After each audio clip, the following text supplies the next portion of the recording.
Welcome back to the Lemonade Stand. I was just on the Yard podcast subreddit where I was sad because I saw somebody had left 2 Yard shirts at a thrift shop. I'm like, oh, they're giving it up. That is sad. You know, at least I have another podcast, and I see that the top comment on it is, oh, nice of Atrioc to drop off his clothes because they're both like 5XL t-shirts.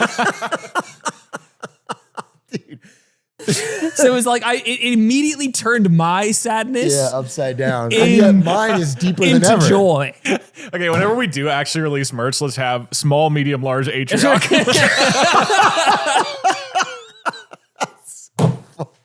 I think what I like is like I have such an outset impact on your life. Like I'll look at the big A comments and there will be the top comment will be like Watrioc. Dude, LOL. half the comments are you're fat, you don't have a credit card. Well, this is all me. This is all you. And the, you know, my co-host. Yeah, it's crazy. Well, this week we have, honestly, such an insane variety of topics to bring up that we argued about the title of this episode for about 30 minutes. So I don't know what we decided on at this point. Hopefully by the time you're looking at it, you're seeing one of my titles, which include the Pope, everyone run, the Pope is pissed, the new Ferrari is ugly, the Pope is pissed, and Pope did 9/11. The Pope did 9/11 was a real suggestion from Doug for this episode. We'll A/B test and it. You may be seeing it right now. You may be seeing it. Best. And the fact that you saw it meant it's probably going to win because you clicked through and are watching right now. So I appreciate your support of my title. It is a very clickable title. It's just not very accurate. And we'll be touching on other light topics such as Ebola breaking out in the Congo. Yep. Cuba running out of oil, as we a ordered suspected the strike in Korea. But we will start with Ferrari and the Pope. Bring it up, Perry. Not maybe not the world's biggest topic, but it is the #1 trending story on like the FT and Business Insider and Wall Street Journal. People are so pissed about the new Ferrari, folks. It came out and the consensus is from the car people that it's quite ugly, including our producer, Perry, who's a big car guy. He's nodding right now, telling me it's the ugliest car he's ever seen. So I'm going to give a shameful admission right now. When I first saw this car, I thought, oh, it looks kind of cool. And then everyone told me how bad it was, and I was like, oh, yeah, I get you. I think I know why you thought it was good. It looks suspiciously like the Xiaomi SU7. Yeah. It looks like a mystery of the Xiaomi SU7 and the really Honda Fit you drive. It legitimately does. They like merged the two and then they put a slap the Ferrari sticker on it. Okay. But then I heard the price, which if you don't know, if you're listening, is $650,000. There's a quote from Ferrari. I'm not going to find it in a second. I'm just going to tell you from memory. It was a quote from one of the designers of this car. And he's like, this is proof that we can compete on profitability with the Chinese companies. And then, what? Yeah, that's what he said. And then in the same sentence of the article, it's like, the car costs $650,000. It's like, yeah, you can compete on profitability when you charge as much as a house for the car. The whole point of the Xiaomi SU7 is just $35K or $40K. So I thought that was crazy to me. Aiden, can you pull up the picture that we have from China of Atrioc leaving the car looking like paparazzi or taking photos of him? Which is a car that we saw in China within 10 minutes of it being announced publicly, and it is way cooler than this one, same color, and costs $35,000. I don't know if it's way cooler. The interior of this car is kind of cool. We can show it. Maybe I can find it for you. Right here. Check this out. Look it up. I think the interior of the car, it's got real physical buttons. It looks nice. But $640,000 is crazy. It's such a insane. But okay, can I tell you my marketer brain? Is Sawyer Merritt somebody we trust? I don't know who that is. He's saying it's one of the ugliest designs internally. You can't find someone complimenting this car on the internet. Everyone is scared. It does have to suck because they hyped up the fact that Johnny Ive designed this car, who is famous for his work at Apple. He was a person who designed a ton of Apple's like earlier products, and Apple, a company hailed for its design. Yeah. So they intentionally get him, bring him on board to design the car. They do all this teasing of the interior and how amazing it's going to be. Yeah. You announce, immediately shit on by everyone. What's funny is, so I saw that. Doesn't it feel like if this exact same car came out, maybe lower price point, and had an Apple logo on it instead of a Ferrari logo, people would be way more. Doesn't it feel, I think the reason people are so mad is because it's a Ferrari. I don't know. Am I wrong? Perry, as a car guy, this feels like a tech car that does, because there's the Ferrari guy. Here's this video. You can pull us up. This is, former Ferrari chairman. He's like tearing up. And he's like, I can't even say what I really, it's all in Italian, so there's no point in playing the clip, but it would harm Ferrari. This is the destruction of a legend. Take the logo off. At least the Chinese won't copy this car. Oh my God. He's like so mad at it. And so I just feel like it's like maybe it's because the Ferrari people see Ferrari in a certain way, a certain design language, and this is a betrayal of that. I mean, I'm a pretty casual Ferrari fan. Okay. And I think it kind of betrays the design philosophy of their cars. It's kind of bubbly. Like it's way different. Yeah. And it doesn't feel or like look like a Ferrari. As someone who's definitely in the market to buy one. Okay, but that was actually one thing I wanted to bring up because I thought my first thought, and then echoed by a TechCrunch article that I saw, was that this isn't for me. Right. I'm not buying this. Right. All the people online shitting on it aren't buying it. Yeah. Maybe there is a cohort of Ferrari owners and that are the primary market for owning this vehicle. Because if you don't know, the way Ferrari works is you sort of have to apply to buy new vehicles. 80% of what they sell in a year goes to already existing Ferrari owners. It's not just like showing up to buy a car like you do normally. They keep it massively scarce. Yeah, you literally can't just go get one. And you can't even like sell yours to someone else without going, like there's some rule against it. Yeah, which is a strategy that has worked well for them. If you look at their stock over like the last 5 years, as far as car companies go, they've performed really, really well. But now I wonder if this like betrayal in design philosophy or this like public outcry against it actually is shared by the people who primarily buy their vehicles. Because ultimately you don't need that many. It's a bunch of poor people like clamoring and being like, the rich should be buying cooler cars. Like none of us are buying these fucking cars. No, but that's what I mean, right? Is like maybe you're also pissing off this richer consumer base that you're mainly appealing to as well. We don't know. That I'm sure the guy who used to work at Ferrari is one of the founders and hates the design is someone who has enough money to buy this car. On that note, can you pull this up, Harry? And also that's the stock. We should talk about that in a second. But this is the really funny tweet that I saw, which is this how Ferrari plans on powering it? And then it's Enzo Ferrari turning over in his grave. Yeah, that's good. That was good. But if you go back to the stock did tumble on this news. This reminds me a little bit though. Do you guys remember that Peloton ad with the rich woman who gets it for Christmas, and it became like a viral thing, and everyone made fun of it? You know, it was like a no. I can only remember back. the one with the guy from Heated Rivalry, who I think is really hot. Okay, well, maybe that one did better, but the Peloton ad was widely made fun of by a bunch of broke people, and then their stock took a tumble, and then sales came out for Christmas, and they were amazing, and it was. They made it seem like too weird or niche or rich, but it worked. So this could be a Jaguar story where they bounce back. Maybe, yeah. I don't. What happened to Jaguar? To be clear, Jaguar hasn't I'm bounced actually not back sure yet. what happened to Jaguar. Everyone hated that. And it didn't go back. We don't know if they've bounced back But it yet. could be a thing where everyone shit on. I mean, it didn't actually do that well, but everyone shit on Cybertruck. And it was like, it's ugly to me, but somebody likes this type of shit. Dude, it and is. Okay, but it's not doing well. A ton of people buy it who work at SpaceX because they'd have a contract to buy like 10,000 of them. But it's not selling that well. That's true. So there's a market for, like, I'm sure there's someone out here for them. This is the right car at the right price, and it's distinct. I think so it's like you stand out. I think maybe the greater risk, because they're probably only producing so many of these, and ultimately you only need so many people to buy it, and you need an initial like group that buys it off the novelty, basically, is if you're trending in this direction, are you damaging the brand and the reputation of the car? Or because that's what Ferrari's value is compared to even a company like Porsche. You know, Porsche has a powerful brand, right? But they sell way, way more cars than Ferrari do. Yeah. And I think there's sign of this like first level of like rich guy's car that's there. And it's just like, I say comparatively accessible.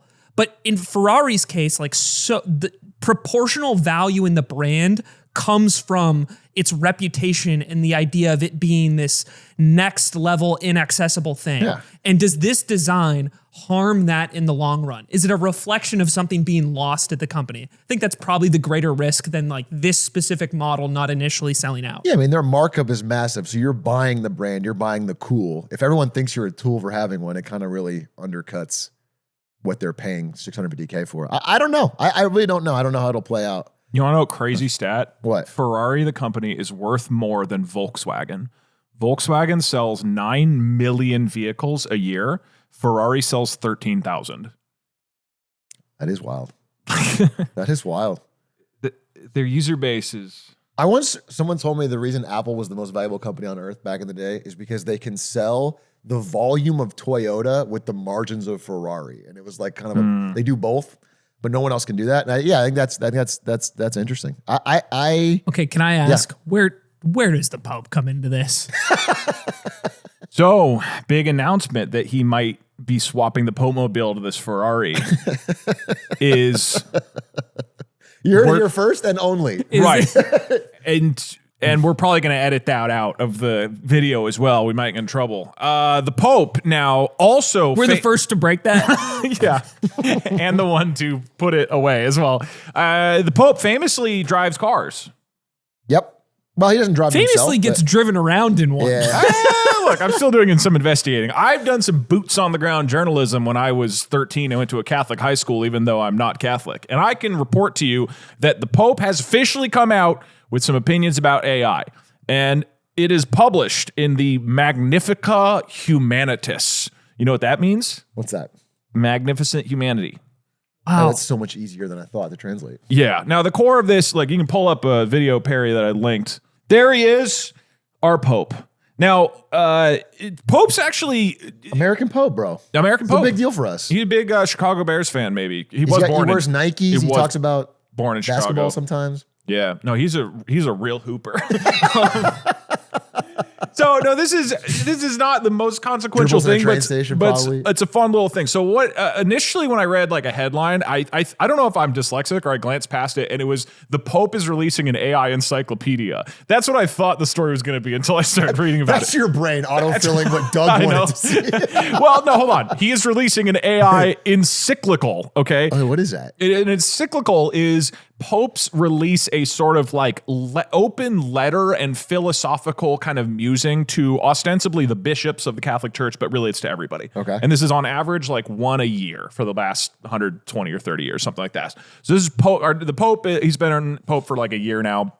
This is his first encyclical, and he's made it about AI. So what's interesting is the head of the Catholic Church, somebody who looks to a lot, has made a big effort to learn about AI and talk about it. And just a couple interesting takeaways. Okay. One, this is ostensibly about AI, but as I read this like 200-page document, I didn't get through the entirety of it. I'm sorry, I tried. The first third is basically describing all of the definitions for like what is good in society and what we should strive for. It's kind of like the human condition and social good. Bottom line it. What does he think is good? And think about humanity. What does he think like we should do? Social justice. Okay. Common good. Okay. Others. It's a little generic. It's really well written. I just like, you gloss over when it's when like. When did the Pope go woke? When did the That was my first question, Aiden. That was my first question. Is like, what happened to the Pope I used to know, who's like based? I think the actual interesting takeaway. I was more of a Benedict guy. Now he's all woke, dude. Okay, wait. I listen. The reason I'm actually interested in asking you about this is because I've seen everyone try to give their take without reading it or giving any. Everyone is. I clearly only read a headline. Including me. I only have seen headlines of like the Pope attacks AI or the Pope has interesting thoughts on AI, and like everyone's taking their own direction. I'll give you 3 quick takeaways and then we can give our thoughts about how much we like the Pope. Okay. Point 1 is he basically makes an argument for the church should actually give commentary and guidance on the material changes of the world. And he's like, look, the encyclicals, some of the most famous ones were during the Industrial Revolution when the world is changing dramatically, and we, the church, should offer guidance in periods like this. Even though, I think for many people, the reputation of someone like the Pope is to be very like high level and ephemeral. Like above it all. Yeah. So that's one. He lists a lot of concerns then about AI. Like the middle third of this document he puts out is about AI and concerns with it. And one of the things he says, and this the word he chooses, which a lot of people have latched onto, is that AI should be disarmed, which I think many people headline-wise have taken it to be like, the Pope hates AI. Not exactly. So here's a quote that I particularly liked. Disarming AI means freeing it from the mentality of armed competition, which today is not simply limited to the military context, but is also an economic and cognitive phenomenon. This entails a race for ever more powerful algorithms and larger datasets driven by a desire to secure geopolitical or commercial dominance. To disarm means discrediting the assumption that technical power automatically confers the right to govern. So he's like, it's really like very thoughtful, and he talks a lot about how he thinks that there are specifics. I wrote a bunch of quotes, but we don't have to get into them, about how he thinks that the development of AI should be much more transparent, and the average person should have much more involvement and say in how it is developed, and does a lot of the like, otherwise we risk this all just becoming very exacerbating income inequality, and says some cool ass shit that I love, which is that are given this new technology, the metrics that we should have for like the health of the world and governments, instead of GDP, which he calls out specifically, should be like the dignity of people's work, shared prosperity, inequality reduction, and environmental protection. More than ever, quote, more than ever in the age of AI and robotics, it is no longer possible to rely solely on the invisible hand of the market. So I want to throw that to you and give opportunity for you to counterpoint. The Pope? And basically tell the Pope why the free market is the most powerful way to govern. The Pope is not getting a Ferrari at this rate.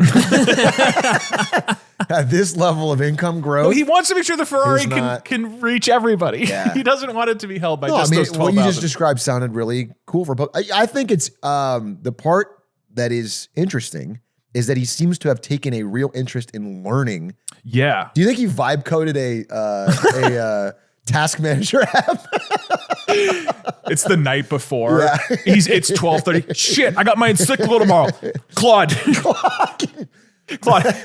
write me an essay. Yeah. It's great. I think it's interesting because this obviously is a huge world-changing, impactful thing, and it's nice to see someone with a big leadership try to understand it and give a thoughtful, nuanced take. I think it's cool. I think that's awesome. And then why do you think Protestants are wrong? Well, that could take the whole episode. Yeah. And it is. The title's going to be why Atrioc thinks Protestants are wrong. And I'm going to go into it. Give me some more quotes. What stood out to you? There's a lot. In practical terms, in the age of AI and robotics, ensuring that the economy favors human dignity means adopting certain criteria for firm action. And then he talks about he wants transparency and accountability over algorithms. He wants the benefits of innovation to be paired with investments in skills. So he's very clear about he talks explicitly this is going to displace workers, and that he makes a whole section about the dignity of work and how it's really important to not just have AI destroy jobs and then give people money, that the feeling of work and contribution to the world is actually an important part of being a human and growing. And I thought that was pretty interesting it's not just we need UBI, it was explicitly that's a deeper pulling against that. And then, like I said, having measures for equity that go beyond just economic growth, which I think, probably all three of us feel somewhat passionate about changing. I mean, Benedict he was more of a GDP guy. It's just simple, Just rock solid. GDP go up. It was one of his big quotes. Mm-hmm. Was that God like when GDP go up? I kind of want to ask viewers, because in my own life, I've seen the transformation of my Catholic family and the way their faith has developed. A lot of people in my own life who have fallen away from the church, and anecdotally feeling like this person has lost a little of the punch that it would have had even 50 years ago. Oh, definitely. The importance of the Pope to the average person, and the way the Catholic Church can impact the world is dramatically different from it used to be, right? I'm kind of wondering, for people listening, does this guy still have a huge impact in either your own view on things or in your family's views, maybe your older relatives?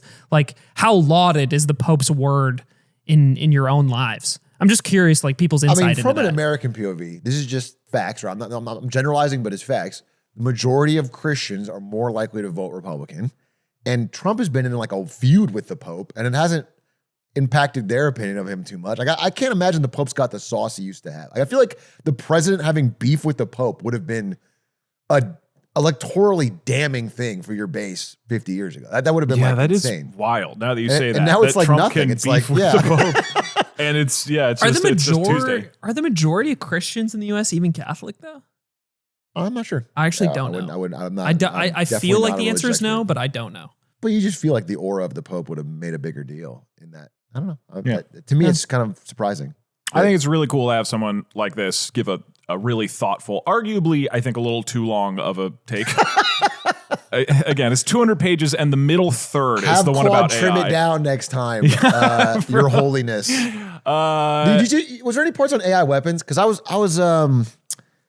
had a section that I had for the China Trump meeting recently about this, and I read more about it, and it really is like something that's super kind of spooky in that it kind of upends a lot of power structures.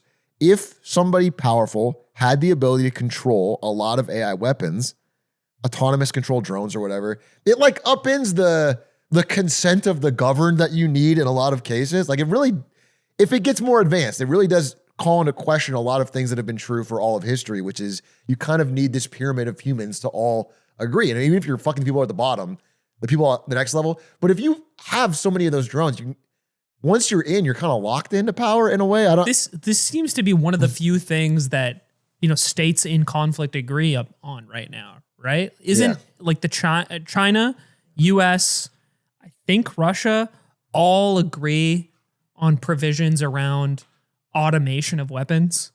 And maybe I'm mistaken about Russia, but I definitely had read during the U.S.-Chinese summit that one of the main things that is agreed upon is not to allow AI to just have control over weaponry, especially nuclear weapons. This is not 100% over decisions to kill. No, I agree. I know they said that, and I know that there's like general consensus that's a bad thing, and I think currently nobody's doing it as far as I know. But everyone is training. Like everyone has tests of it. They're all no one's done it. Everyone has a human on the kill button, but it's just so.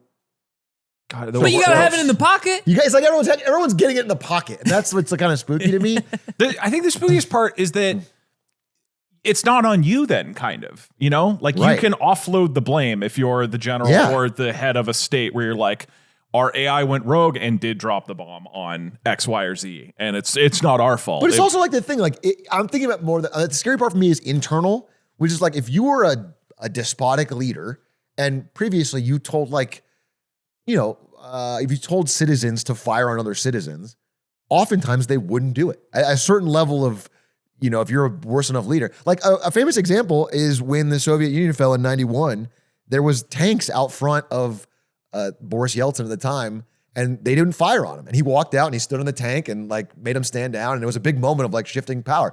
But like if it's autonomous and you just tell it what to do, it's not going to stand down. It's not. So I don't know. That's a weird thing for me. I just don't know if that upends the whole revolutions in history. I don't know. But the Pope explicitly says that, and he's it is funny to read something the Pope read, and it's very specific about AI weapons. Like you have to be able to retrace and reconstruct decision-making processes, which makes sense. As in you need to be able to look back and understand how a decision was made. He says you should not be able to delegate lethal force to automated processes, and you have to establish a shared framework at the international level to curb the technological arms race. He's not like anti-tech in this. He's very much like, here's the ways we need to be responsible and shift how we measure these things. Even though he uses the quote, like disarm as the word, which is interesting. He also got Ebola on stage. Wait, no, sorry. Cut that out quickly. too. No, don't cut that. That was a brilliant fucking segue, bro. This guy still got it. That's why he's quick look up. It looks like there's about twice as many Protestants as there are Catholics in the U.S. Oh, damn, really? Yeah.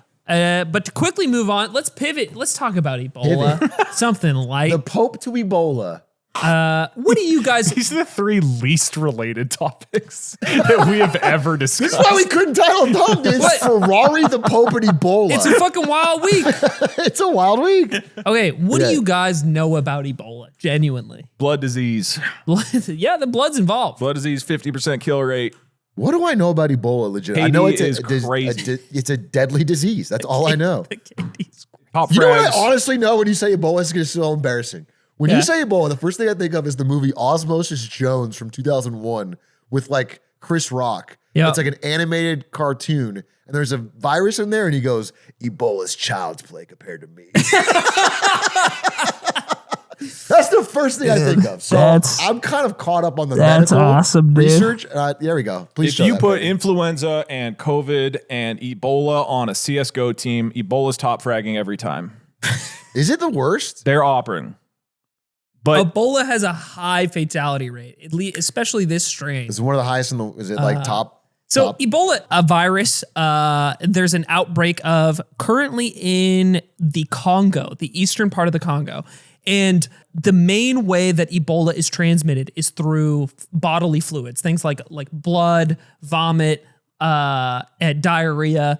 And it causes you, like you get things like diarrhea, you're bleeding. You're expelling fluids. You're expelling a bunch of fluid as you die from this. And part of this like dehydration and fluid expelling you go through puts the people around you at risk because the fluids that people get into contact with is the way people get it. So like people providing medical care to people with Ebola are very at risk to contract it as well. And right now, this outbreak in the eastern part of the Congo is getting really big. As of last week, 900 people had already died. This is a disease with like a 40% fatality rate. And this specific strain of Ebola right now doesn't have any major treatment or vaccine available for it yet. And so this is a new strain of Ebola? That's like, I don't think it's new, but it's resurgence rare and resurging. Okay. And this spread, they are like months behind on containing it because there is no apparatus or effective apparatus in the eastern part of the Congo to be able to contain something like this. If you guys don't know, the eastern part of the country, and the Congo is massive. It's like 6 times the size of California. The whole eastern part of the country is in disarray. It's very segmented. The government that exists in the capital doesn't really have control over this area. There's a lot of like warlords and taking control of like smaller areas of the country that are at conflict with one another. There's not a lot of infrastructure that like allows supplies or like the military that exists in the country to even be able to come to potentially stabilize that part of the country. It's been really effectively ungoverned, or it's like in a lot of ways, yes. Okay. And it's been that way for I think around like a decade. And the Congo has a very volatile history going way, way back, right?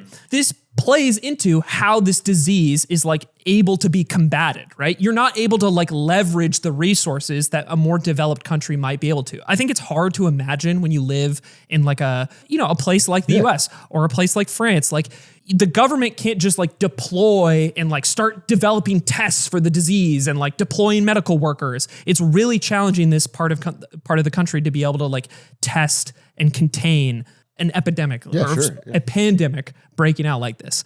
And already like an international aid group had set up like a medical tents to like help out the hospital in the main area where this is breaking out. It's called Bunia. And there's like 700 to 900,000 people in this city of Bunia. People burnt down these medical tents in order to get a body back from these tents. So another issue with how disconnected and fragmented communication is about the disease is that people have a lot of like fear about the medical people that do come in. There's a lot of like conspiracy theories that are spread. Oh, shit. And a really common thing is like when people die, you want to go through like burial ceremonies and deal with the dead in like whatever respectful or appropriate way, right? But if you take a body that has died from Ebola, the fluid is still containing the disease. So if you go through these like normal practices that you would, you're very likely to contract the disease. And people, out of fear of the medical staff that are available in there to help them, like burned down these tents in order to recover a body and like bury it in the proper way. So the limited amount of staff that does exist there is having a really difficult time like communicating with people and helping contain the disease in whatever capacity they even could. It's a really, really difficult situation. And like part of the reason why like a lot of Ebola pandemics have like spread in this specific area. Yeah, I mean, like they banned funeral wakes and gatherings more than 50 people. And yeah, there's a huge amount of pushback from young people in the community when they try to come in and help. So that's wild.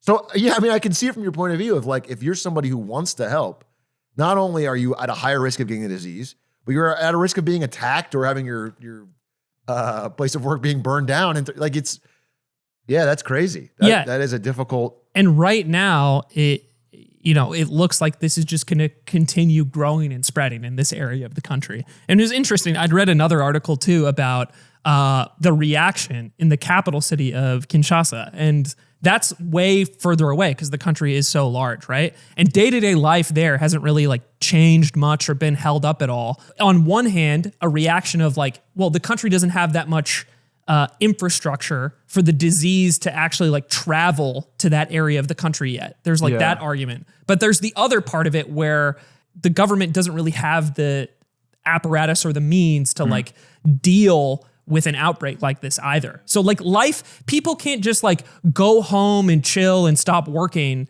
People need an income. They need to continue working and like living life, and they're willing to gamble the chance of this outbreak like spreading to a larger city because they can't really afford to be more conservative about it.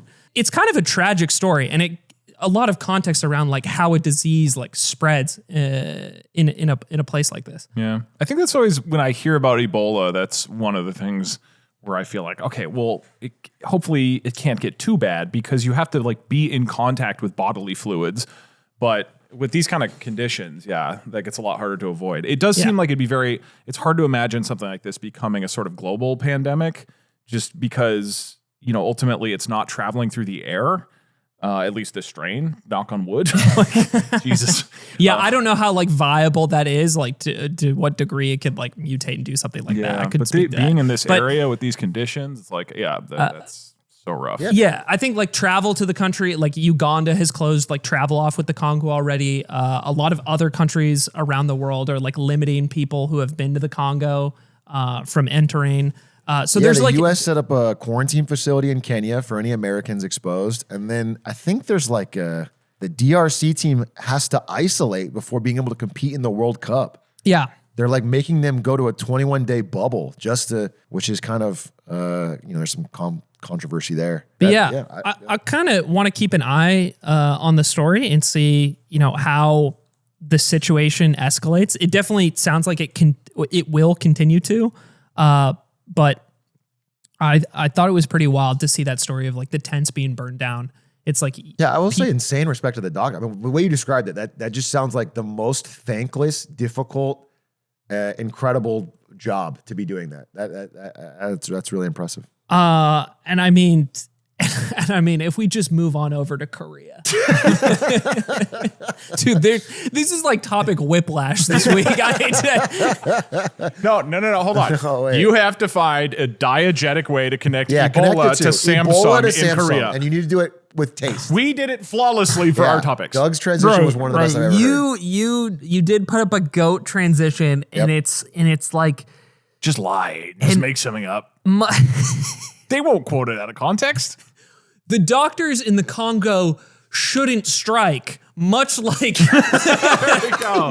people working at Samsung. Anti-strike stance. Yes, I'm Union Buster Aiden.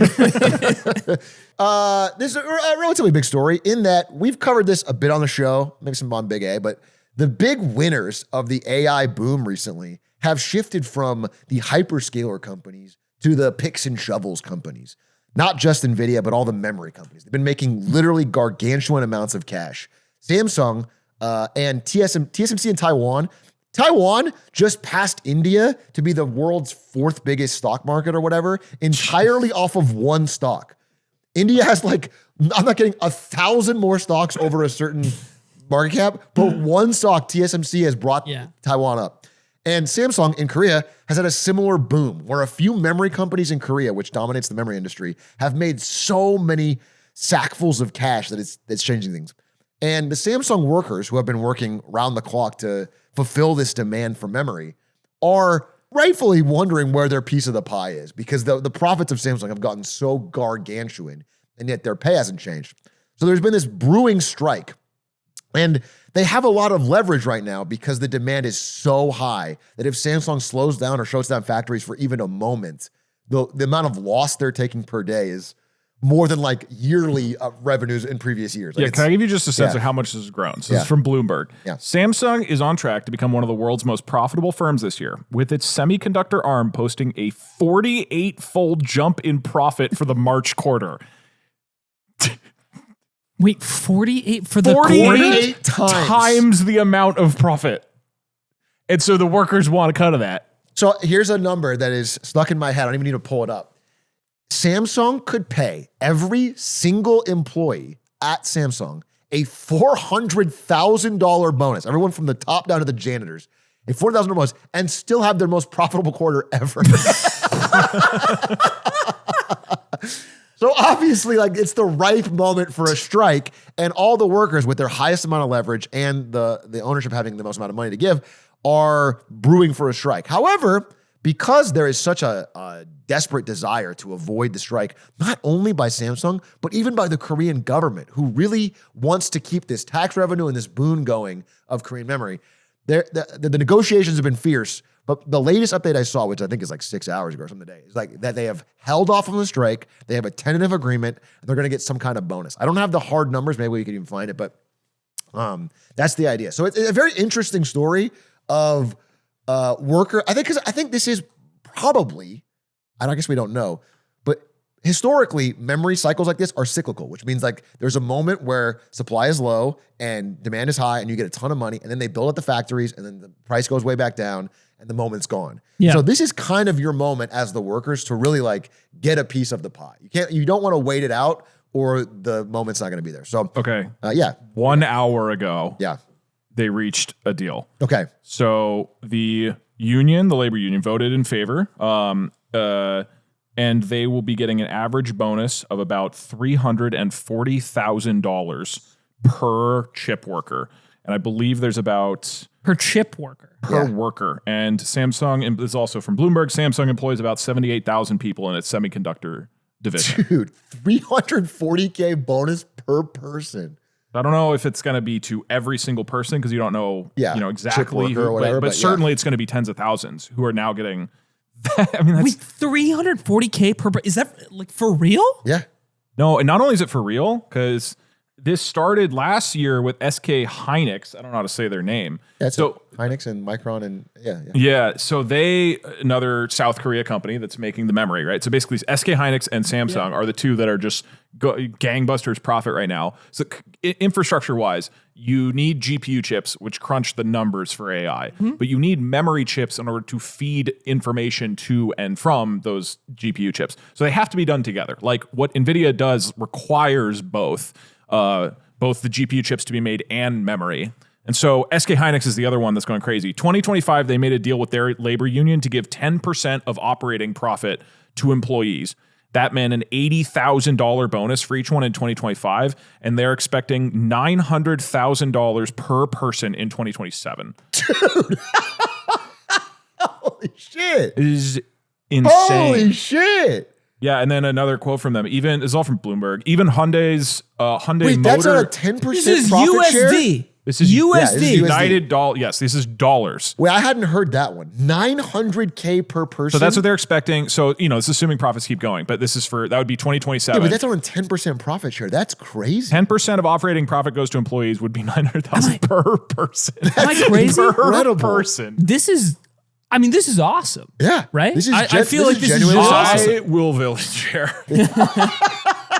Now, I don't say this because I don't think it's awesome. I think it's great. In fact, it's a trend. And so another thing is even Hyundai Motors Union has begun talking about similar rhetoric, saying the company should set aside 30% of net profit as a bonus pool. The idea of companies setting aside net profits as a bonus pool for employees, I think is fantastic.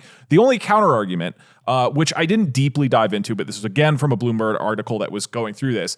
This is one of those articles, when CNN is like, this topic is very divisive. And, Truck Lover 49 on Twitter said this. Right. So they're quoting... People are saying. Yeah, netizens on... But anyway, the supposed counter argument is that Korean, everyday people are saying that should go to everyday people. That should go to government programs. It shouldn't just mint like 75,000 millionaires and only go to those people who happen to be employed at Samsung and nobody else gets a slice. I mean, that's I can the definitely only counter. see the argument if you looked at this from like a national, almost like a national resource value. And if you look at Samsung's position contextually within Korea, I could see that argument, like how Norway nationalized its oil and then has this sovereign wealth fund that is basically this like backstop for, and there's like 300,000 USD for like every citizen of Norway or something like that.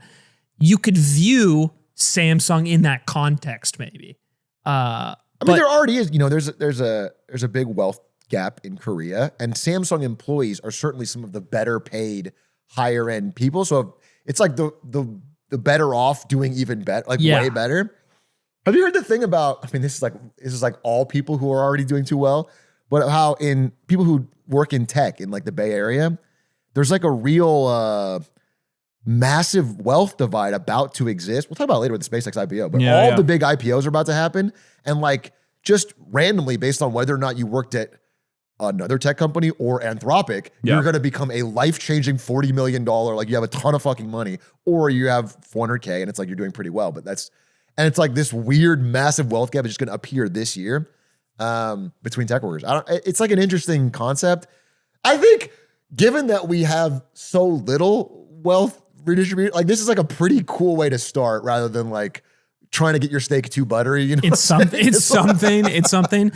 But I get that too. It's like, you know, some people, they coin flip NVIDIA and other people wind up at Mogul Moves. Oh no, big tragedy. And we both worked.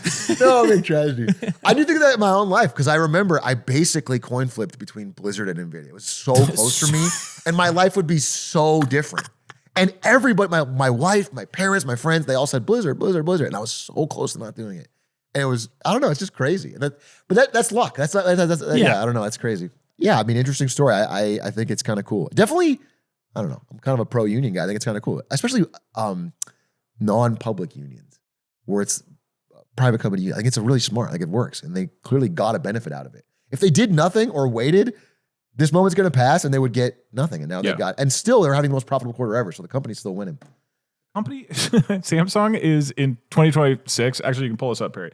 They're estimated to become one of the most top five, the second most profitable company in the world, only second to Saudi Aramco. That's fucking beast. Which is, again, I think the argument would be like, this is a level of wealth that potentially is worth almost nationalizing, right? And if you did like back napkin math, 220 billion in profit. I'm not saying the government should go seize all that, but like if they did, and then you split that amongst the 50 million South Koreans, that's like $4,000 a person. So that you could argue this should be a giant dividend, and maybe there's worker bonuses and whatever else, or like the Pope loves, free market, invisible hand. You let it ride. Well, I mean, even if they change nothing, assuming, I mean, there's a lot of corporate tax loopholes that which you should fix. But if they were fixed and you had a normal corporate tax rate, them having this quarter is already a massive boon. The amount of money Korea would have, they could spend on a ton of things. True. You know, so it's, Dream with me. Oh. You want to become a streamer. You might be working for two guys who commentate Super Smash Bros. Melee, and they got a little show they do called The Reads. Okay. And they've entrusted you to do their merch. Well, what do? You can use Shopify to sell that merch. You got no idea what to do. It doesn't matter. Shopify makes it so easy. Your name's Ludwig Ogren. You have to sell those clothes somehow.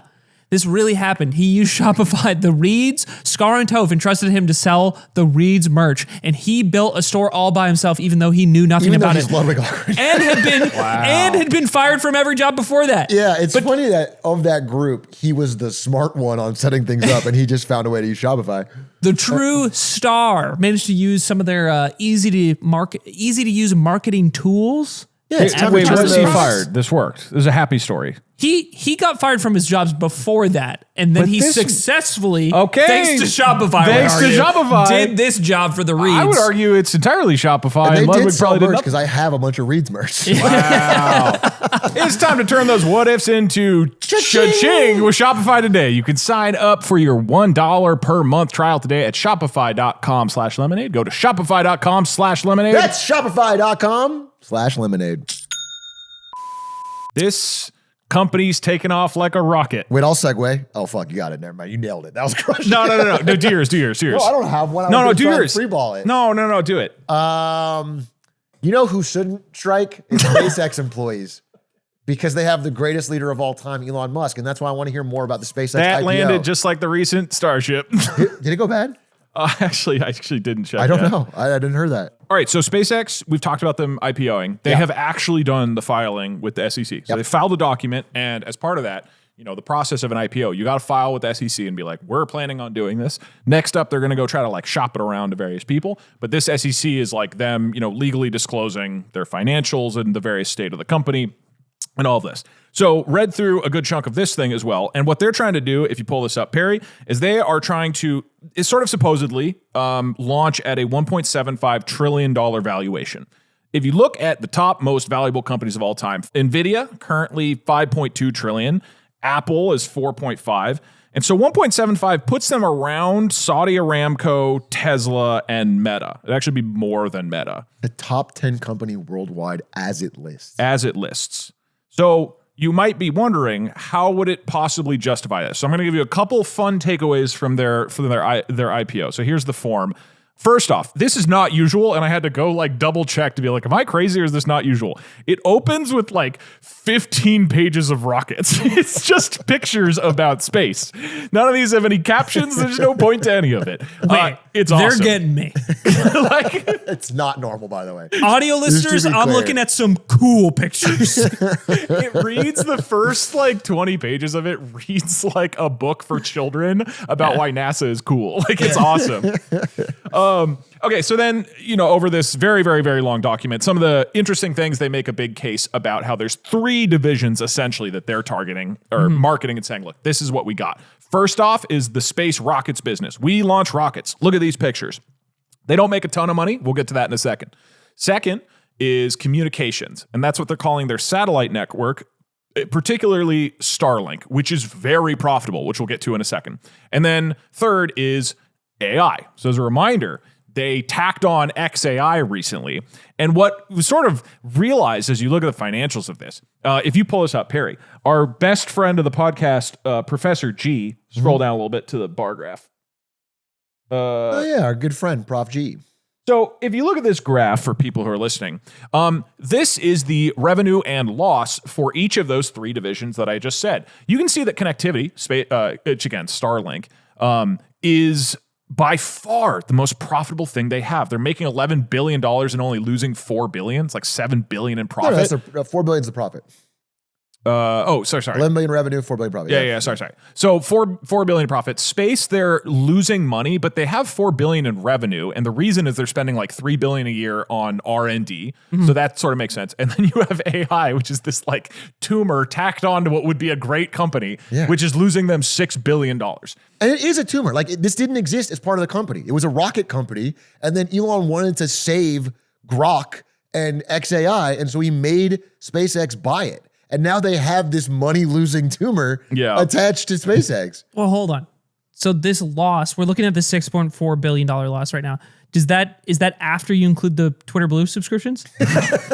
Surprisingly, yes. He talks about Twitter in this, and it's like someone someone is drunk and it's from a different presentation. There'll just be random paragraphs about like, we have so many users on X, and then it goes back to rockets, and there's no explanation for why that's relevant. This doesn't make any sense. X has everything. It's on the everything app, including rockets.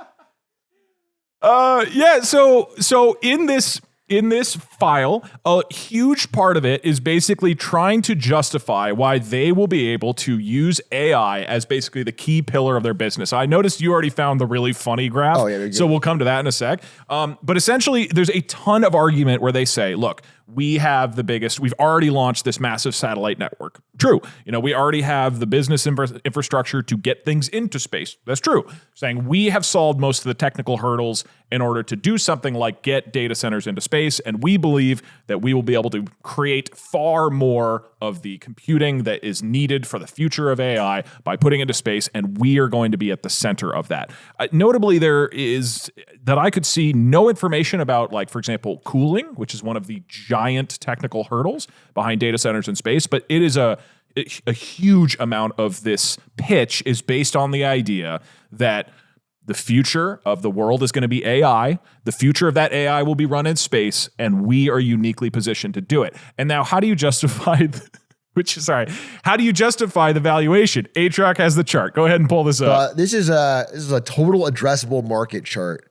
You know, the TAM is used in a lot of pitches where, you guys maybe have seen it back in esports pitches. People would say like, sports is a $8 billion a year industry. And if we get even 1% of that, that's a classic like huckster way of pitching things. And their total addressable market, these numbers are made up. They're not based on anything reality. And they include businesses they currently don't operate in. Many of these they don't currently make any money in or do any of this. And this is like the pitch of like, the reason we're going to be worth this much is because this is all the business we're going to get. Yeah. Yeah. And so they end up with a number of 28.5 trillion, which is essentially equivalent to the US GDP. It's not only the US GDP, the entire B2B business right now is like about $1 trillion generously. They're saying they're going to have 20 times that. I had to put together in just enterprise and applications. I had to put together a business plan for my Swedish immigration application. Yeah. It looks a lot like this. The total addressable market for Three White Guys podcast is billions of dollars. It's trillions, man. The amount of money we're bringing to Sweden is going to be it's going to be like astronomical.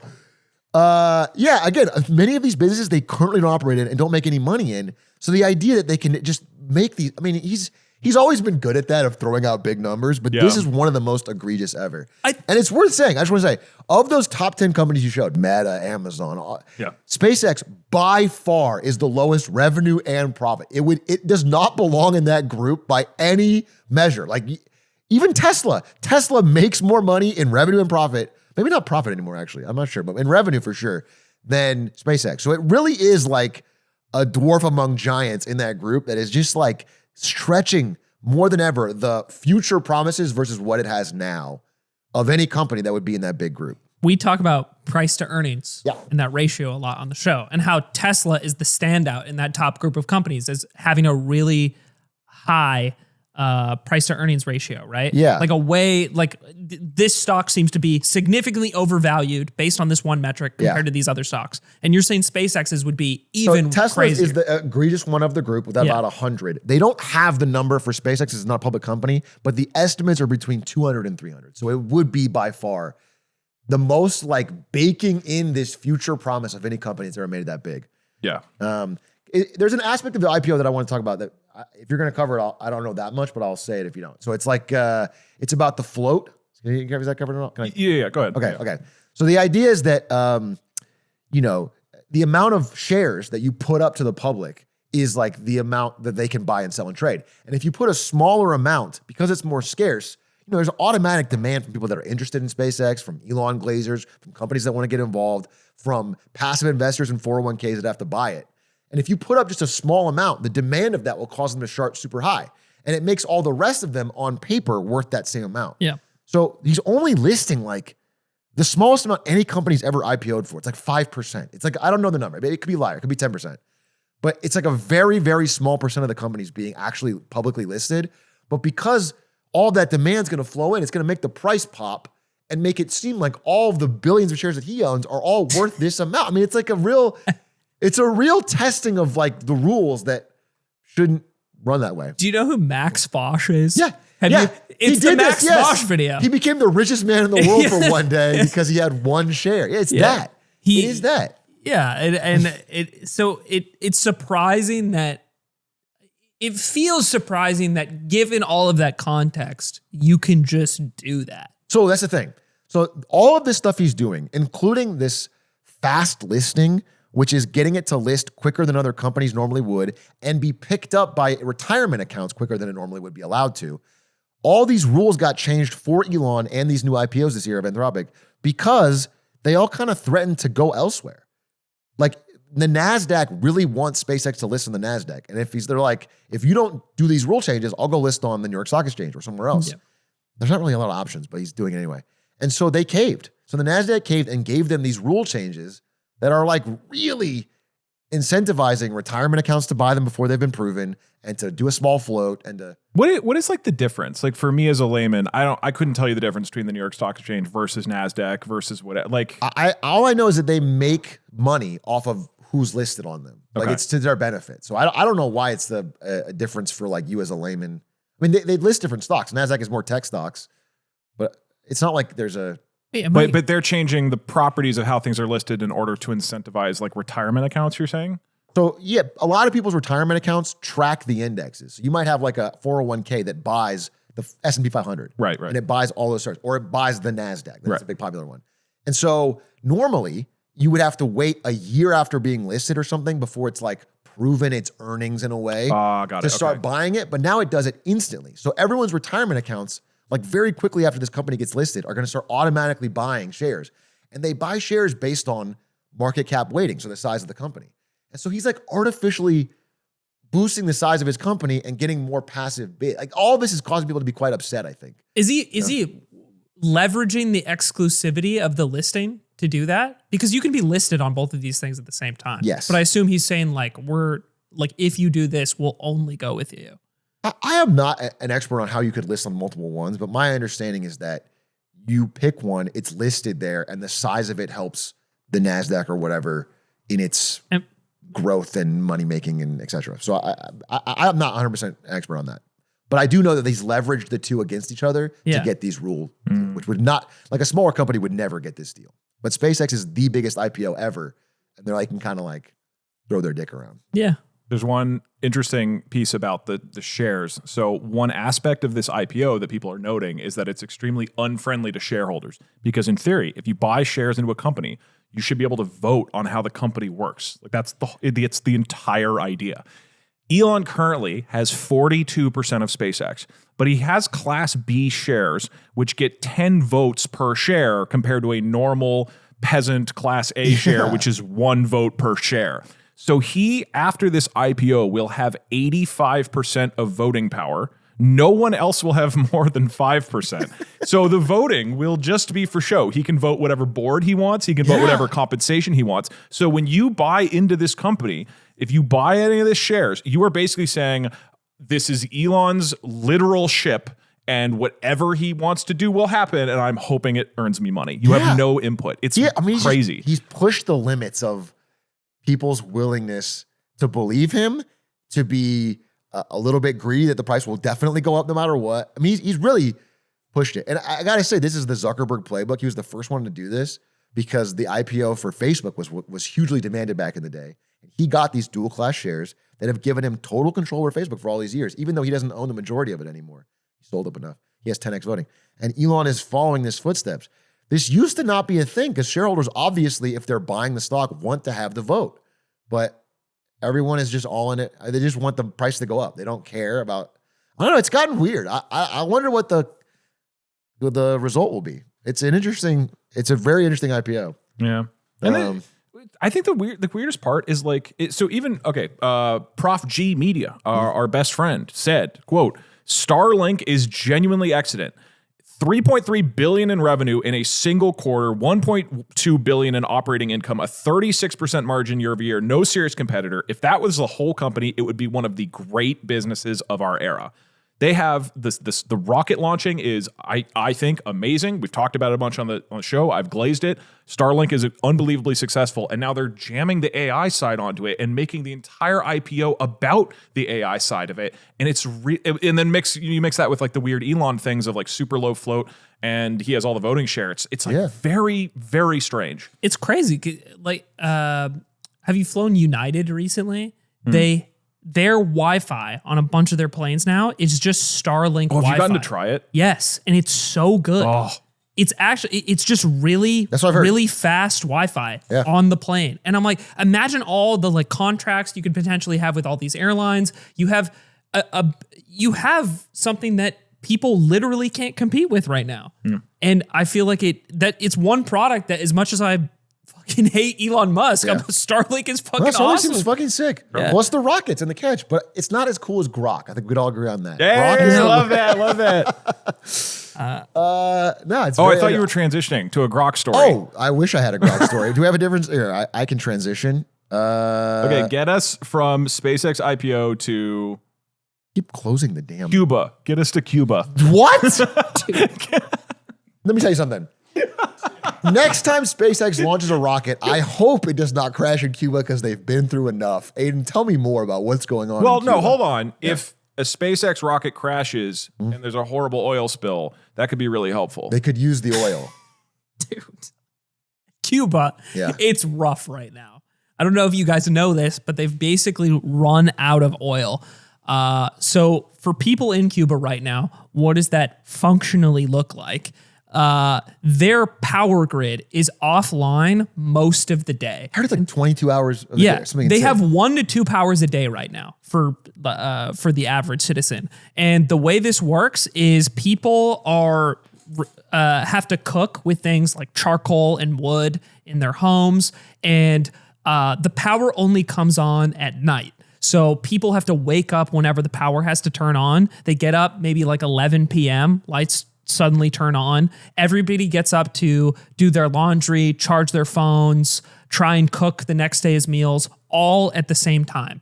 And then also because there's such a limited amount of oil, like people's ability to get to work. I can't drive to get to work, or like a bus isn't available.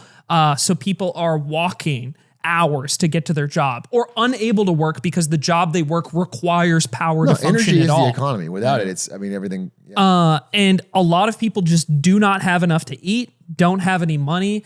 And I think that, the context that leads up to this situation, at least recently, is the U.S. earlier this year cut off Venezuelan oil to Cuba, which was the majority of the oil that they relied on to run the country. And then outside of that, I think it was like a little over 60% of their oil was coming from Venezuela. But they were also getting a lot of oil from Mexico, and then a little oil from Russia, Algeria. And something that was kind of interesting to me is something Marco Rubio said about this recently, where he's very invested. Marco Rubio is like, this is his passion project, is what's going on in Cuba. Marco Rubio's grandparents are Cuban, right? He's Cuban American. Yeah, he's Cuban American. And this is he's a like huge, first generation, huge voting bloc in the U.S. is Cuban Americans, right? And they are particularly passionate about this issue. And like Marco Rubio is like a part, kind of representing that crowd in the U.S., right? Yeah. He said that like because the Cuban economy is in free fall and they don't have any money, that's the reason that they can't get any oil right now. So stay with me a second. Yeah, I'm with you. Something that was interesting to me was, how were they getting all the oil before? I had this vague idea that Venezuela was sending them oil basically as aid.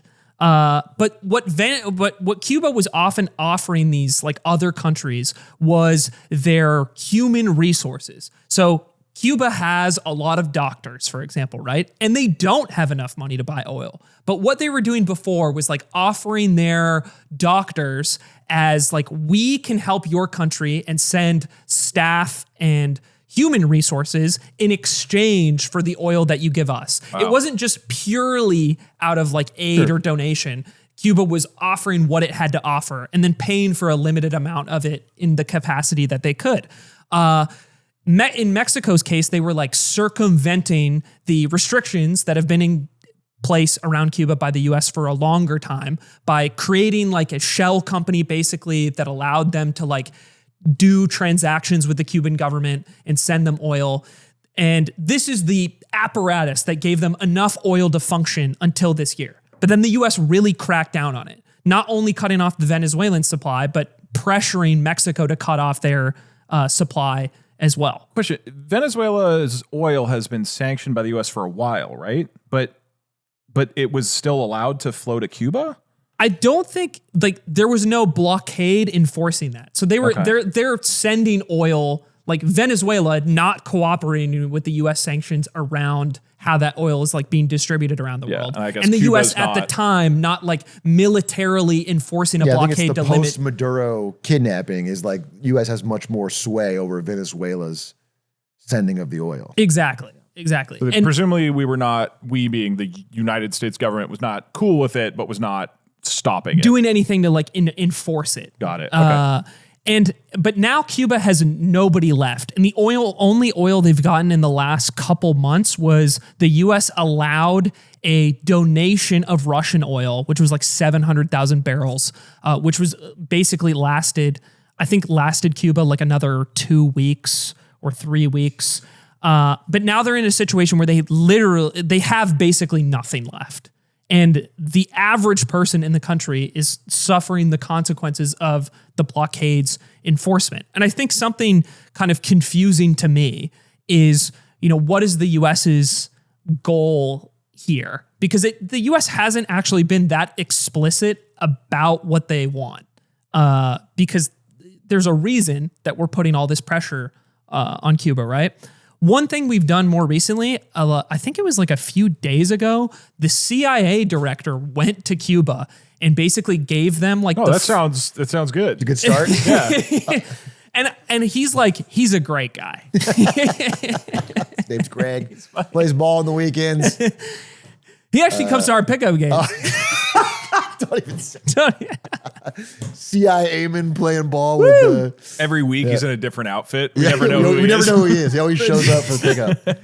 Got a good 3 though. Yeah. No, Sounds inauspicious, Aiden. I think there's kind of this vague idea right now with like the action that we took against Venezuela in the earlier in the year. We're in like this renewed Monroe Doctrine era of the US where we want heightened control over our hemisphere. Like we want heavy influence over all of the Americas in a way that we haven't pushed for. That's what I heard. Yeah, that was the doctrine behind this. But maybe you're answering this question, but what is the specific goal with Cuba? And So the most concrete ask right now, there's this vague idea of like, we want regime change. We want more economic influence there. We want a government that like follows U.S. demands. We want a complete change in the institutions of who's in power there, right? But we don't have those explicit demands necessarily.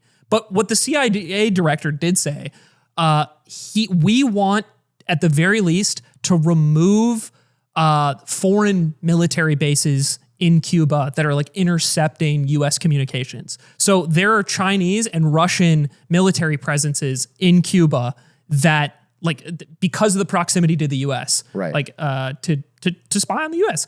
And we want to get rid of that. And that's like our first like real concrete demand. The only other thing that I'd seen is we indicted Raul Castro. I saw that. Who's like 94. He's literally in his 90s. Yeah. He's like on death's door. It seemed like really soon. I mean, if we don't do this, he might run for the U.S. Senate. He's too young, Doug. And I think he's too much of a spring chicken. There's this vague idea that's similar to the indictment of Maduro. This is like a threat that we're going to come in and remove this guy from power. But if we send in Black Hawk choppers to kidnap a 95-year-old man, I'm going to lose it. Yeah, so this is the criticism, is that if Raul is like removed, it doesn't change anything. He's not even the president anymore. He's a symbolic figure, is my understanding. Okay, name the last time that removing or killing a leader didn't help the situation. The last time. This is like a CIA brainstorm. Other than the last 2 that happened this year. We should do next week, by the way. I'm pre-announcing, so you'll do it. Talk to your Venezuelan friends. I want to see an update on Venezuela because that was one of those situations where it's like, I think Maduro was a fucking bad guy, a bad leader, but has anything changed? Or like it's just Delcy Rodriguez doing it. Has anything actually changed on the ground? And maybe it has, but it feels like nothing changed. So I haven't caught up with them since the week after that happened. So I should definitely check back in. And in Cuba, unfortunately, I don't know anyone. Like Aiden doesn't know all the guys. But I think Raul. the sad reality of what's happening right now is like the country, for the average person, it's like they have no power to live a functioning, I would say dignified life in the words of the Pope. It's a reset to the stone. I mean, if you don't have energy on a society where infrastructure is built around energy, it's a complete collapse. Like it's a huge regression. People die. Hospitals can't open. And I think there's this theme of similar to Iran and Venezuela, maybe less so with Venezuela, is there's all this like these pressures and actions from the Trump administration, but not necessarily a clear plan or goals that are being explicitly laid out. There's just this vague idea of we're taking action. Because I was surprised when I was looking into this to see the lack of like cohesive demands or messaging around like what this is supposed to get out of the Cuban government. Yeah, surely the person who said we are now going to militarily enforce that no oil goes from Venezuela to Cuba and they'll have 60% less oil. Certainly, I would hope there was some follow up, or were they like, oh, sorry, it's 12, it's lunch, let's break. Like, is there any follow up to that? I mean, that's what you're saying, right? Like we cut off the oil to Cuba. They're now suffering, and there's no follow up on like what we're trying to accomplish. There's an idea of like we're trying to negotiate with Cuba about something. But that's what I mean. And to remove the government from power to get a new one in. But the progress there is not, the plan and the progress there is just not very explicit from like, what I'm reading. In the back part of my brain, has Trump said like 52nd state or something about Cuba? Is he Trump I don't Cuba think state? so. I guess not. That's crazy. He says about fucking Greenland, Canada, but not Cuba, which is on the door. I don't know. We have also said like if they begin negotiations with us, like there is $100 million available in aid or something like that. But but on March 18th, Trump says he can do whatever he wants with Cuba, floats idea of taking the island. He believes he'll have, quote, the honor of taking Cuba. But what does that look like? What is the point? I don't understand. The expansionist tendencies of this guy, it seems to be like he wants to change the map and have it be his legacy. I swear to God, it feels. Yeah, the most concrete demand I've seen since the blockade is this is the CIA director going there and then asking for military presence to be removed from there. That's like the but we'll see, we'll see how it turns out. My heart definitely goes out to people who are like normal people who are caught in the crossfire of like great, like, I don't know, powers. And this is a perfect transition. Please continue your heartfelt thing because I want to talk about the stock of the week. Yeah. Yeah, what is the stock of the week, Atrioc? Why did we set up this order? From Cuba's disaster. The problem is you and I have goofy business stories, and Aiden's the most depressing shit in the world. We're trying to fit Ebola in between. They're calling it the most incoherent podcast episode of all time. My next one is Google glasses. I can't go from Cuba to Google glasses. Do stock of the week. That's a really sad story. Now that we're wait, hold on. Is the stock like a really important company that would help the average person feel better about the life? No. No. In fact, it's not. It's like a crawl goofy, for this. Here, bring up this really me showing the struggling mother cooking with charcoal in her home. The stock of the week. Yeah. What is it, Atrioc? Tell me what it is. Cuban family. If you need some financial advice, here's the stock of the week that can really turn it around for you. We need a little sound effects. Stock of the week. Here's the little graphic I made that feels kind of in poor taste now. It feels too crass and financialized.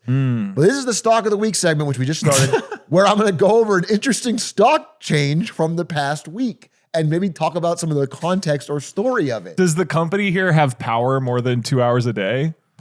They have a lot of power. They have a lot of power. A lot of political power. Okay. And in fact, a storied history with our own podcast. Ooh. Yes, ladies and gentlemen, the stock of the week is Intuit TurboTax. So brace yourself, because ever since we canceled our partnership with Intuit TurboTax, turns out their stock has had in the past week, they were the largest falling large cap stock in the world. They fell 27%. There you have it, folks. That's the lemonade stand difference. And if you zoom out, it's 30% in the past week. I'm doing a stock of the week. So this is the largest fall in the last week of any major stock.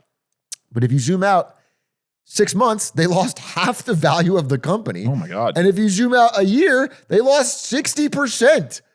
Intuit TurboTax has been an absolute free fall. If you zoom out all-time max, you can sort of see this on this chart. But ever since mid of 2025, they have been completely collapsing. And right around in the middle there, you can see is when we canceled our partnership. So So there's a big thing. And that's why you need to sign up now at turbotax.com/lemonade. Bring back the ad. So why? Why is this company in absolute free fall? I mean, this amount that they fell in this very short period of time is equivalent to Starbucks and Chipotle both going to zero in a 6-month period. Pretty big fall. So TurboTax is a company that is basically 4 separate companies in a trench coat.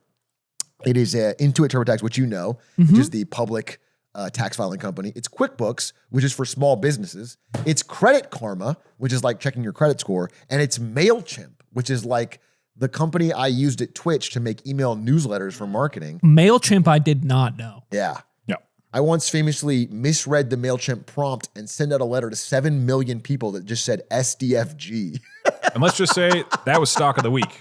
And that guy got hired at NVIDIA after that. After that. They didn't even fire me.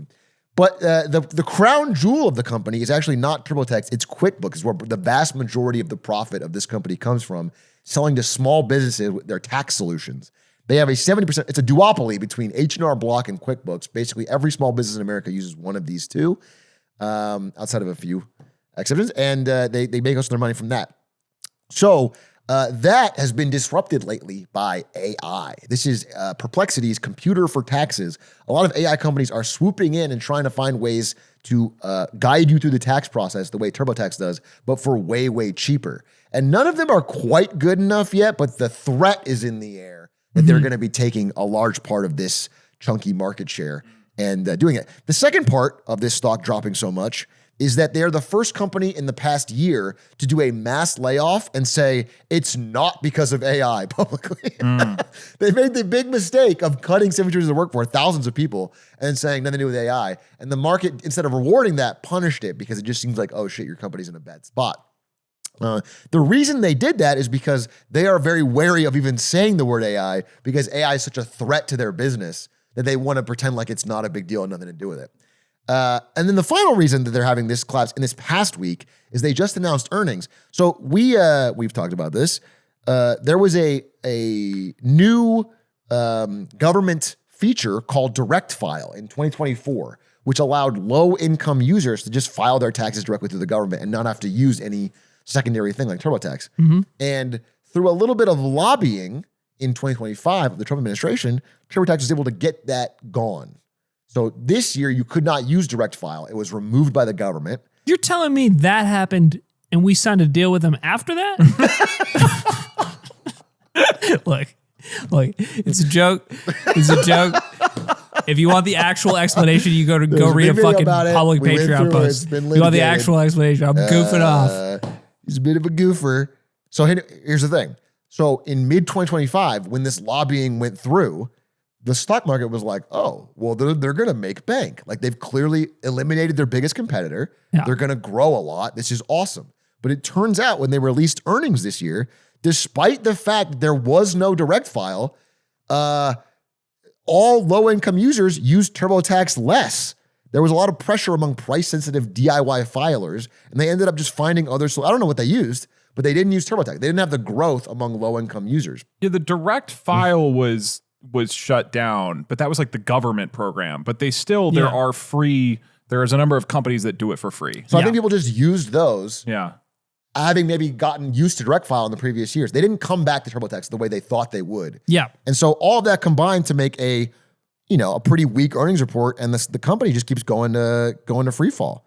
So that is the stock of the week. I hope that context helps you understand what's going on with Intuit. I thought that was kind of just an interesting story of why this company's not only part of the software is getting eaten by AI story, but also like the lobbying didn't work story. It's kind of just an interesting little update on that's the stock of the week. You know, I forget if you already mentioned this, but sorry, I'll let you finish the jingle that everybody knows and loves. He's doing background music. I'm music. gonna do it the same every time.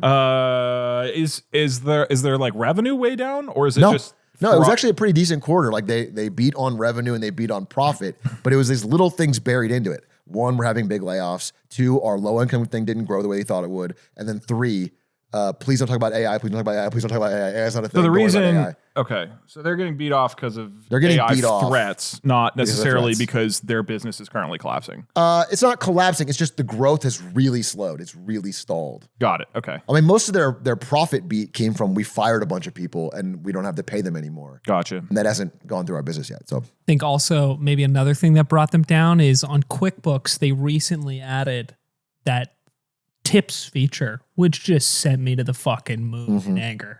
I opened a $100,000 invoice that unironically had a tip section at the bottom, 10 through 20%. Do you know what happens when you click 20% on a $100,000 invoice? You can probably do that math. Wait, when you say tips, do you mean meant they were tipping on They were giving Tipping! you advice. Tipping on an invoice? Yes.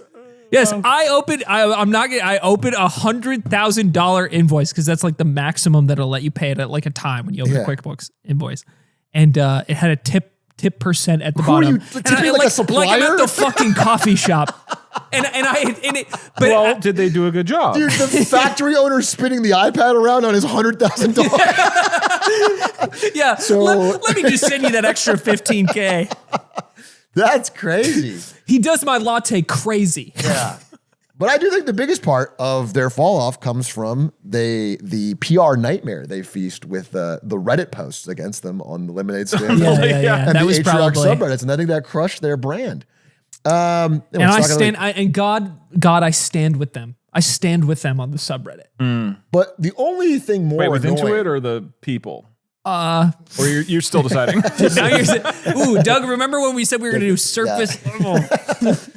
the only thing more annoying than me forcing stocks into this conversation would be Aiden forcing the Nordic countries into this conversation. Woo! And I know you've got a brand new segment. It's a new segment, ladies and gentlemen. Bit. Oh, is that the Nordic Fun Fact of the Week? Calling in. I can't wait. We made this a segment largely to stop you from doing it in real life. I want to contain this We to can the cut him off and podcast. be like, no, save that for the You segment. want to make all Yeah. of them suffer with I you. would rather you guys suffer than him ad hoc in my real life telling me, oh, did you hear about this shit in fucking Norway? Oh, did you hear about how Sweden's got Okay, everything else, they made school buses that go two directions. I don't give a shit. Aiden, and you're going to tell me only on the podcast now. Brendan and I, we don't know what this is. It's in our It's just called Nordic Fun Fact. Go ahead. What is didn't the wanna Nordic spoil. Fun Fact? No, of the I week? know. Well, what do you think if you could imagine what Sweden's national pastime is? What do you think it is? It's fucking standing in the dark at 4 p.m. or That's top 10. Another guest, Doug. Free healthcare. I don't know. putting What are you about to fish healthcare? on bread in some way, and combining those two Also things. top 10, free healthcare, not even top 20, not even close. It's packing your lips with a little bit of Zen. Oh, actually, I think I know this. Except That's it's crazy. not Zen. I saw this. It's snus. I read this in the paper, like the physical paper. So if you don't know this, in Sweden, everybody is packed up, baby. They got they got a horseshoe of these in their mouth. Anecdotally, one of my favorite stories is I know more than one person who sleeps with two of these. That's fucking crazy. in Sweden. In Sweden? Yes. And if you're an American, you're probably aware of the general trend of products like Zyn catching on, especially in the last few years. They've become incredibly popular, but they have been a part of, I would say, Swedish culture for much longer than that. They've had like little tobacco pouches that you that you put in your mouth, like little pillows, and they've switched to something like more synthetic in recent years. That is, but like per capita use of these things is way higher in Sweden than They love that shit. most of the Love world. snooze? And that's it right there. Yeah. Well, And so I saw this lovely article on the FT titled "French nicotine pouch ban is an attack on the Swedish way of life," minister says. this is actually an anti-Sweden story, which is funny. I'm glad you brought it. France put into place a really strict ban on these pouches. You can no longer buy them in France, but not only that, you can't have them in your possession at all. So normally how it would work with laws among countries in the EU is even if you have like a localized ban on something like this, it wouldn't necessarily be considered contraband or illegal to have that product within the EU. in other countries with asterisks on that. And Sweden is apparently in Sweden, you bring it to France. Yeah, that would be fine. Okay. And in Sweden is really upset by this ban because it goes way further. It bans these products in a way that would set you up for a massive fine and potentially prison time if you had like a pack of these pouches that you traveled with into France. How that'll actually be enforced, we'll see. But politicians within Sweden are claiming this is a huge attack on Swedish culture. In Sweden, we have had a relationship with snus since the 1600s, and it would be the equivalent of banning something like French wine. Yeah. And I don't really know how. Forgets. It's as if we would prohibit French baguettes in Sweden. Or private healthcare in America. Yeah. Sweden's it's part of our way of life, though. Right. Yeah, right. That's our culture. That's what George fought for in Washington. Yes. It's not really clear if there's going to be any reaction on France's part, if there's going to be any addendums to this law or like reversal of it or caveats. But Sweden arguing that it has direct consequences for the free movement of persons. Because EU citizens risk sanctions while traveling through France for just having a little fun. I have a question. Or do you think it's the massive exporting of snus from Sweden? It's a huge economic thing, and they don't want friends to. That's fucking dumb, Atrioc. Yeah. It's about the cultural. What's wrong with being packed up with your boys in France? Dude, speaking of that, wait, show the graph. Scroll down. This is how popular snus is in Sweden. The right graph is the youth. Yeah. And you can see ever since they launched the nicotine pouches, it has just been exponential hockey stick up. Absolutely exploded. So the boys are packing the Zins or snus in. Aiden, I don't mean to speak ill of our brand new segment, Nordic Fun Fact. However, this feels more like a France fun fact. This feels about what France is doing. Also, my understanding as a dumb American, French love smoking. Why are they so anti-Zin? Okay, that's actually a really good point. That's Why a great is question. France banning snus when everyone there smokes a pack I think a they're day? trying to protect the cigarette industry because Zin is threatening the French way of life. Maybe you're fucking right. That's honestly a good point. I never thought about they smoke so much in France and they're worried about fucking snus. I have no idea what tobacco or like nicotine consumption stats look like in France. If I could take a stab at I bet it, it's literally, Go for it. if I could take a stab at it before you look something up, here's my guess. Do a stab. Because even on this chart in Sweden, right, you can see that tobacco or like smoking and nicotine pouches were declining in use up until like 2016, right? Yeah. And tobacco use in general continues to fall off. While tobacco consumption rates are different in various countries, a lot of like smoking in the US has fallen off of a cliff. It's been seen as this giant success in public health, right? Which I believe that. Yeah. But the uptick in pouch use and vape use, I think the argument here is that if you wanted to protect the public health of France, maybe smoking is already on the decline and you're not too worried about it. So you just want to stop this new trend in its tracks before it can really take off. That's what the AI overview at google.com is also suggesting. All right, smoking's already declining over time. So this is a broad attempt to tackle nicotine. But maybe it's by Big Cigarette and they're just they put on a mustache. I wonder what the fucking for the people. Undercurrent, the financial undercurrent of this is. But I just got to say, like on a broad level, you'd think it feels a little presumptive of Sweden to tell France what they can and can't ban for health reasons. Like if they were like saying Sweden can't do it, that's one thing. But it's like in France, you should be able to regulate what you want. Well, okay, to give this argument some credit, I think this is a silly story. With this specific subject matter, I think the idea of you getting mad at another country banning snus in a vacuum is ridiculous. Yeah. I think it's ridiculous that some of my friends sleep with two of these too, by the way. But I think the underlying idea here is there is some infraction on the agreement that we are all partaking in as a part of the European Union. We all have agreed to these rules and stipulations about how commerce is done between our countries. So why are you making an exception and breaking our agreement? That's the context that they're arguing. Sure. How it'll hold up, I don't know. You should follow it up with another Nordic Fun Fact of the Week. That was actually kind of interesting. Next week, we'll be back with my other Nordic Fun Fact of the Week. It turns out Iceland's thinking about joining the European Union. Oh, boy. That doesn't sound as fun. Let's go another snooze update. Yeah. Make it mostly snooze facts. Snooze facts of the week. Well, I want to hear an update from Doug because already on this show, we actually did a little history lesson on Google Glasses when they got initially announced. Wait, let me hit this one in because I think there's a good thing. The next topic, which we'll probably close the show on, is about smart glasses. And Doug has something to say about that. And before he does that. Something to say. Okay, no. Before he does that, I want to say that when we were prepping this episode, just an hour ago, right? You walked into the bathroom, said, Meta, take a photo, then took a photo of your pee, then brought it out and showed it to me, and it was bright neon yellow. So you need to drink more water, but I'm excited to hear more about why you were doing this. Meta, play dubstep. I don't want to listen to this. You've also been doing this off camera. You were playing classical music earlier or whatever. I couldn't hear anything. You guys were saying. Just droning us out. No, turn on dubstep. Oh my God. Okay. Thanks to the new Meta updates, you can glasses, whatever, you can listen to. Look, new Google Glasses. We talked about it a while ago. All right, in our failed products, right? That was like an example of one of the like least Google Glass. One of the least successful. So long period of time where Google was trying to do this.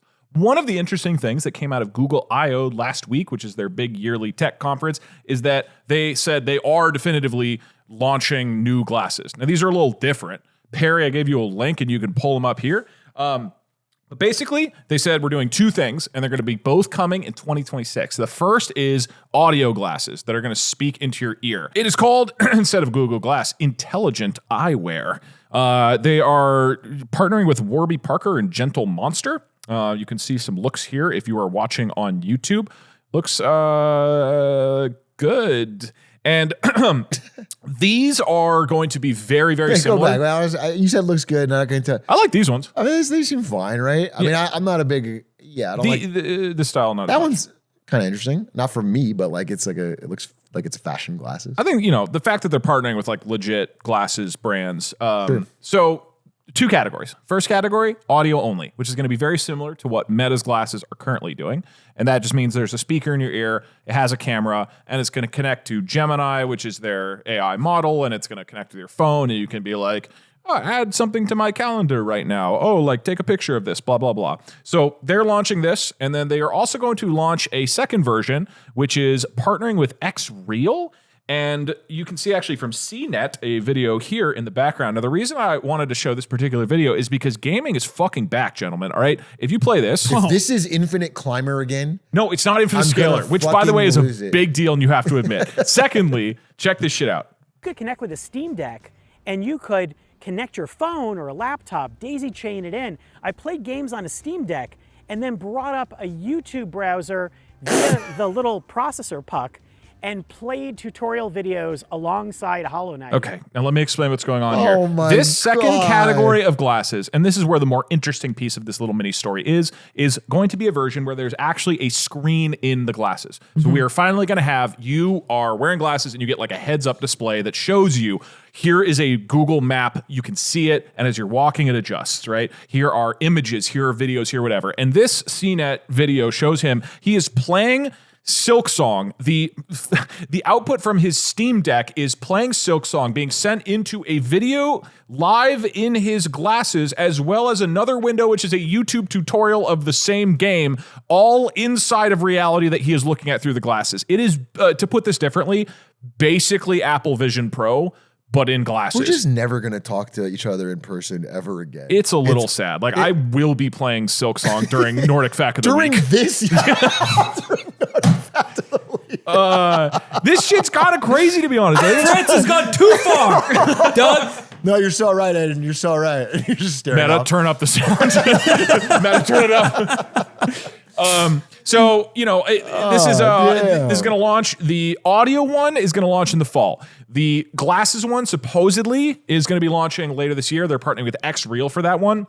The reason I think this is sort of interesting, Meta, these glasses that I actually bought a year and a half ago, and was like, yeah, this would be cool to try the new glasses. I've used these one time, including 2 times, one of which is setting it up, and the second is taking a picture of my pee and showing it to you. That was recently. Right. But to give you a sense of like how well these are doing, as we know, Apple Vision Pro kind of fizzled out. A lot of the VR stuff kind of fizzled out. But Meta glasses in 2024, when they launched these Ray-Ban things, 1 million sales. 2025, they sold 7 million of these things.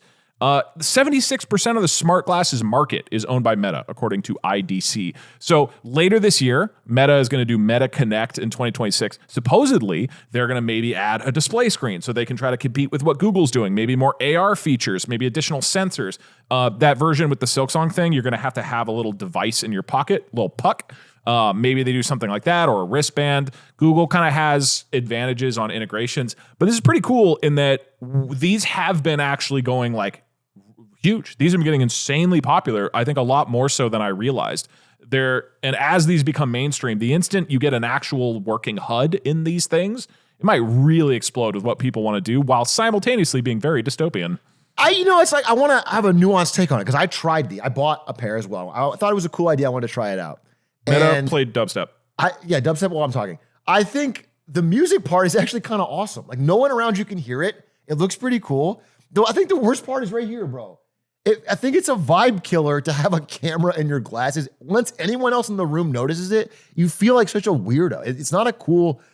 I think it breaks the social contract to have a camera in your glasses.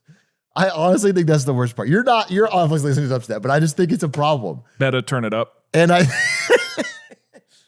think a version that had no camera, but the music and maybe the HUD is kind of interesting. Like I think it could be cool on like a flight or whatever. But I just think the camera breaks something. It's weird. Women love when you approach them with these on.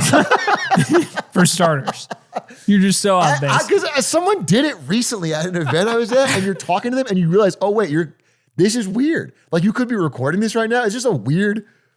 Because I open every combo with a slur, so I just like it's for me. It's like you're recording. And I don't want to cancel. And I don't want people to get canceled for that. I think you're right.